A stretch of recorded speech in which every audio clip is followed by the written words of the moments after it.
ನೀವೇನೋ ಕನ್ನಡ ಸಲುವಾಗಿ ಸ್ವಾಭಿಮಾನಲೆ ಧ್ವನಿ ಎತ್ತೀರಿ, ಆದ್ರೆ ನಿಮಗೆ ದೇಶದ್ರೋಹಿ ಧರ್ಮ ವಿರೋಧಿ ಅನ್ನೋ ಪಟ್ಟ ಕಟ್ತಾರ. ಖರೆ ಐತಿ, ನೀ ಹೇಳೋದು ಖರೆ ಐತಿ. ನಾ ಒಂದು ಪ್ರಶ್ನೆ ಕೇಳ್ತೇನೆ, ಉತ್ತರ ಕೊಡ್ತಿ? ಏನ? ಈ ಜಗತ್ತು ನೋಡಾಕ ನಮಗೆ ಏನು ಬೇಕು? ನಾ ಏನ್ ಹೇಳತ್ತೇನಿ, ನೀ ಏನ್ ಕೇಳತಿ? ಹೇಳ, ಈ ಜಗತ್ತು ನೋಡಾಕ ನಮಗೆ ಏನು ಬೇಕು? ಮತ್ತೇನ್ ಬೇಕು? ಕಣ್ ತೆಗೆದು ನೋಡ್ದಾಗಲ್ಲ ಎಲ್ಲ ಕಾಣುದು. ಬರೀ ಕಣ್ಣಿದ್ರೆ ನೋಡಾಕ ಆಗಂಗಿಲ್ಲ, ಕಣ್ಣಿನ ಮುಂದೆ ಬೆಳಕು ಬೇಕು. ಆದ್ರೆ ಬೆಳಕಿನ ಅರಿವು ಯಾರಿಗೂ ಇಲ್ಲ. ಹಂಗ ಮನುಷ್ಯನ ಬದುಕಿಗೆ ಭಾಷೆ ಅನ್ನೋದ ಅರಿವಿಗಿಲ್ಲದೆ ಇರೋ ಬೆಳಕಿನಂಗೈತಿ.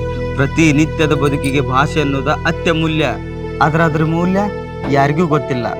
ಏನಾದರೂ ಬರಿಬೇಕಂದ್ರೆ, ಓದ್ಬೇಕಂದ್ರೆ, ಬೇಕಾದವ್ರ ಜೊತೆ ಪ್ರೀತಿಯಿಂದ ಮಾತಾಡ್ಬೇಕಂದ್ರೆ, ಬೇಜಾರಾದಾಗ ಹಾಡು ಕೇಳ್ಬೇಕಂದ್ರೆ, ಹರಟೆ ಹೊಡಿಬೇಕಂದ್ರೆ, ಅಷ್ಟೇ ಯಾಕ ಸತ್ ಅನ್ನೋದು ಮುಂದೆ ಕುಂತು ಭಾವನೆಗಳು ಹೊರಗೆ ಹಾಕ್ಬೇಕಂದ್ರೂ ಭಾಷೆ ಬೇಕ.